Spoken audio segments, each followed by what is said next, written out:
Bonjour à tous et bienvenue à ce nouvel épisode de Chroniques carolingiennes.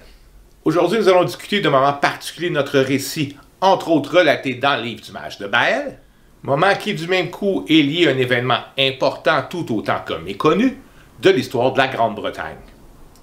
L'anecdote en question se passa dans une auberge enfumée, où notre groupe d'aventuriers se vit diverti par notre bon père Carrosse, qui, tel un ménestrel, leur fit les louanges du glorieux passé de leurs compagnons écossais. Ce fut un moment épique, notamment par la célébration alcoolisée de notre ami Stoff qui s'ensuivit, agrémentée de ses frasques et de ses colorés jurons. Épique aussi parce que le Saint-Père nous décrivait comment un certain événement avait mené MacLadim à devenir ce guerrier de grande renommée. Cet événement était une de ces batailles oubliées de cette lointaine période du Haut Moyen-Âge, que l'on appelle aussi les siècles obscurs. Cette bataille est celle de Nestandsmere. D'emblée, je dois déjà vous faire une confession, en vous avouant que j'ai triché en faisant un petit anachronisme. Bah, un gros anachronisme, puisque cette bataille, présentée comme ayant eu lieu au 8e siècle, se déroula en réalité un siècle plus tôt. Mais pour bien comprendre l'importance de cet événement, nous allons devoir remonter le temps jusqu'à cette époque charnière marquant la fin de l'Antiquité et le commencement du Moyen Âge. C'est au début du 5e siècle que l'île de Britannia, sous l'emprise des empereurs romains depuis 400 ans, vit les légions des Césars lentement se retirer au gré du déclin de l'Empire. Honneur César! Le territoire fut donc laissé aux mains de ses anciens occupants, avec au sud les Bretons, qui est en quelque sorte des Celtes romanisés, et au nord un conglomérat de différentes nations, dont entre autres les Gododines, régnant sur la région au sud de l'Écosse, et plus au nord les Pictes. Pour ces derniers, leur nom vient du latin picti, voulant dire homme peint, et qui se référait au tatouage qu'ils auraient porté. Les Pictes étaient une confédération de tribus celtiques qui avait été contenue tant bien que mal hors des frontières de l'Empire romain grâce, entre autres, au mur d'Adrien. Ce mur fortifié portait le nom de l'empereur qui avait ordonné sa construction. Et en occupant toute la largeur de l'île, il demeurait le dernier rempart entre l'Empire civilisé et les terres barbares. Le départ des Romains du territoire breton effaçait donc toute la cohésion qu'engendrait un pouvoir militaire fort et centralisé. Ainsi, le retrait de cette puissante force d'occupation devenait littéralement une invitation aux invasions. Dès lors, la Bretagne vit de nombreux peuples déferler sur son territoire. Avec bien évidemment au nord les Pictes, qui franchirent le mur d'Adrien, mais aussi à l'ouest par la tribu irlandaise des Scots, qui fondèrent le royaume de Dalriada, dont MacLadim sera issu. Le sud de l'île se vit envahi par les peuplades germaniques venus du continent européen. C'est ainsi que s'implantèrent sur le territoire les Angles, les Jutes et les Saxons. Ces derniers, de loin les plus belliqueux, auraient d'abord profité de l'invitation de Vortigène, un chef breton qui, voulant contrer les assauts des Pictes au nord, leur céda des terres en les laissant guerroyer à sa place. Les Saxons, encouragés par cette générosité et par la couardise du roi breton, finirent par se saisir de son territoire tout en se lançant dans une guerre de conquête. Si une partie des Celtes bretons décidèrent de s'exiler en traversant la Manche pour aller rejoindre leurs cousins d'Armorique sur un territoire qui sera connu par la suite comme la Bretagne, d'autres s'efforcèrent de continuer le combat contre l'envahisseur. Ce fut finalement en ce début de 6e siècle que l'irrémédiable avancée des Angles et des Saxons aurait été arrêtée lors de la bataille du mont Badon. C'est là qu'un certain roi Arthur aurait mené ses troupes à une victoire écrasante contre l'envahisseur saxon. Cet événement berce entre la réalité et le mythe, et certains historiens ont même mis en doute l'existence de ce roi légendaire. Cependant, la chronique anglo-saxonne, qui est un ensemble de textes historiques rédigés au 9e siècle, démontre qu'il y aurait eu 2 intervalles de paix d'une trentaine d'années durant cette période. Chose rarissime pour des royaumes pris dans une dynamique de guerre et de conquête. Ces décennies sans conflit auraient donc été la conséquence d'une bataille décisive qui aurait ralenti l'avancée des Saxons, ce qui pourrait du même coup confirmer la réalité historique de ce personnage mythique qu'est le roi Arthur. Il aurait donc été le dernier défenseur des Celtes romanisés, dont le déclin s'accentua par la suite. Sortez-vous les doigts du cul! Dès lors, des royaumes anglo-saxons se formèrent sur le territoire de Bretagne, notamment celui de la Northumbrie, assurément le plus puissant, qui s'étendait du nord de l'Angleterre au sud de l'Écosse. Cependant, au début du 7e siècle, la résistance contre l'avancée anglo-saxonne se continua et de valeureux guerriers du royaume de Gododin se réunirent à la forteresse de Dynehadin en Écosse, une bourgade connue aujourd'hui sous le nom d'Édimbourg. C'est à cet endroit qu'ils constituèrent une troupe d'élite pour aller confronter l'envahisseur. Le poème gallois I Gododin, qui selon certains experts aurait été écrit au 7e siècle, fait le récit de ces héros guerriers et demeure un des rares documents pour cette période. Le poème relate d'abord la réunion de ces guerriers triés sur le volet. Et en tout bon sel qui se respecte, avant la guerre, on se doit de festoyer. Et dans un enthousiasme qui rejoint là mes ancêtres gaulois, l'hydromel coula à flot. Obélix, arrête de boire, c'est honteux!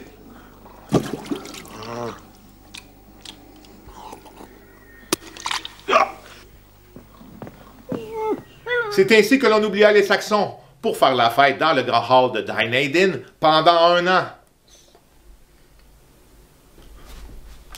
C'est assurément avec le regard voilé de vapeur alcoolisée que l'on alla confronter l'ennemi à la bataille de Cattraeth. Les Gododin, d'un nombre d'un peu plus de 300, auraient fait face à une armée aussi nombreuse que 100 000 hommes, bien évidemment selon le poème. De là, on pourrait comprendre la volonté de s'enivrer avant de s'engager dans la mêlée. Les Gododin subirent une défaite écrasante et un seul homme en réchappa. Ce qui aurait amené le barde breton Aneirin à faire les louanges des guerriers morts au combat dans le poème dont je viens de vous parler, duquel je vais vous lire un court extrait. Il buvait le vin doux, l'esprit tourné vers la bataille, la troupe éclatante du combat chantait un chant de guerre. Mais son bouclier fut rendu bien mince par les lances dans la lutte, les compagnons étaient tombés dans la tâche guerrière. Effrayant son cri de guerre, irréprochable son action, envoûtante sa frénésie, avant que l'herbe ne recouvre sa tombe. Alors, comme le dirait Stoff, Abacus, Gododin. Suite à cette bataille, la voie était dès lors ouverte vers le nord, et la forteresse de Dynehadin fut prise par les Saxons. Plus rien ne semblait pouvoir enrayer leur avancée, et même les Pictes qui avaient si vaillamment résisté aux Romains furent forcés de se soumettre. Mais cette soumission dura qu'un temps, et à la fin du 7e siècle, certaines tribus Pictes se soulevèrent avec plus ou moins de succès, ce qui menaça tout de même l'hégémonie anglo-saxonne. Finalement, en 685, le roi saxon de Northumbrie, Ecgfrith, décida de faire une expédition punitive au cœur du royaume Picte pour contrer une nouvelle insurrection. Pénétrant le territoire ennemi avec son armée, c'est avec une grande férocité qu'il détruisit tout sur son passage. Continuant toujours vers le nord, il se serait rendu jusqu'à Dun-Nechtin, ce qui signifie le fort de Nechtan en vieil irlandais. Cet endroit, qui sera appelé Nechtansmere, s'élevait à quelques 100 km au nord d'Édimbourg. C'est là que le 20 mai 685, le roi Pic Brud III attendit avec ses troupes son homologue saxon.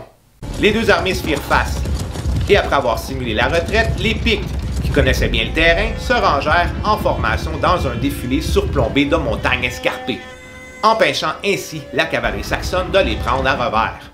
La stratégie du roi Ecgfrith était simple, frapper violemment les Pictes avec la charge de sa cavalerie jusqu'à ce que leur ligne se désorganise et cède.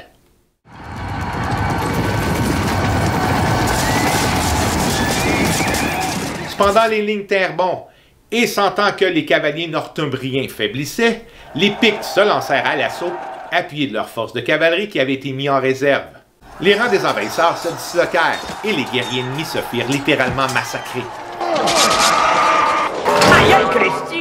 Ecgfrith, le roi saxon, fut tué, et une grande partie des survivants fut ramenée en esclavage.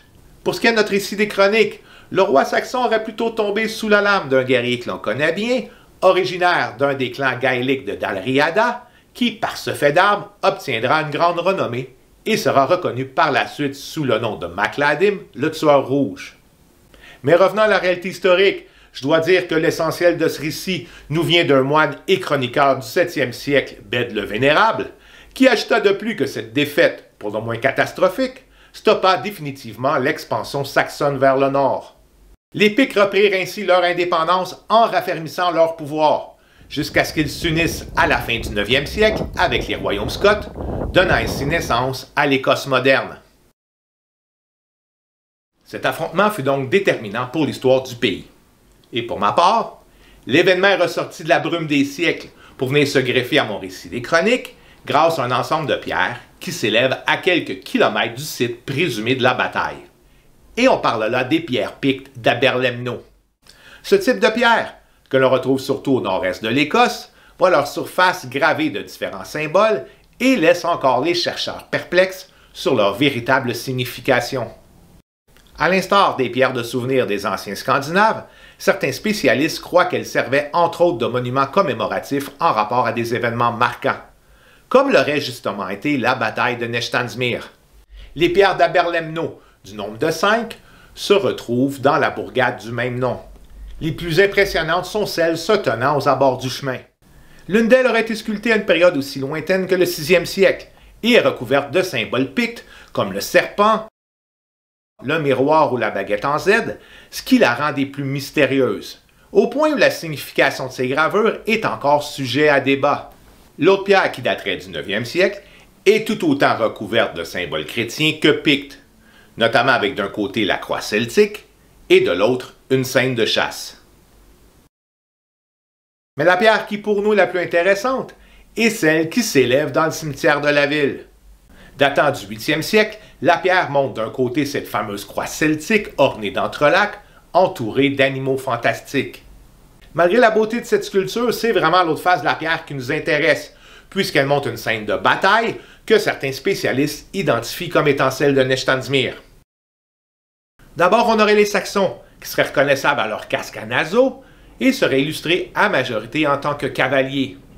Les guerriers pictes auraient été représentés tête nue et combattant à pied face à la cavalerie ennemie, ce qui met en lumière les caractéristiques les plus importantes de cette bataille. La défaite des Northumbriens serait d'abord montrée sur la première ligne de la sculpture, où un cavalier retraite en jetant épée et bouclier.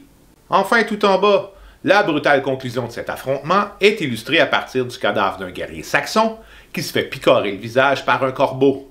Bien que le lien de cette pierre avec la bataille de Nechtansmere est mis en doute par certains chercheurs, les monuments d'Aberlemno sont pour moi des vestiges absolument fascinants, qui ont su susciter, par leur mystérieuse aura, une partie de mon inspiration.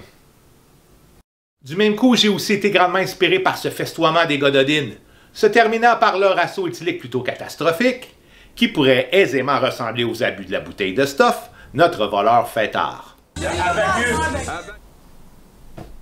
Étonnamment, ce genre de scène alcoolisée est aussi représenté sur une de ces pierres pictes, soit celle d'un guerrier qui s'enivre sur sa monture.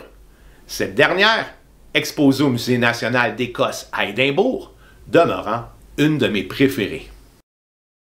Ma série Chroniques carolingiennes est en quelque sorte l'expression de la richesse historique de cette période. Et c'est pour cette raison que nous passerons éventuellement en revue d'autres événements de cet âge obscur et oublié. Pour ce qui est de ma version personnelle de la bataille de Nechtansmere, vous pouvez la trouver dans le tome 1 des Chroniques, l'hommage de Baël. Si vous avez des questions, je vous invite à me contacter sur la page Facebook de Chroniques carolingiennes ou me laisser un commentaire sur YouTube. En attendant, je vous donne rendez-vous pour un prochain épisode de vos chroniques en vous souhaitant bonne journée et surtout bonne lecture.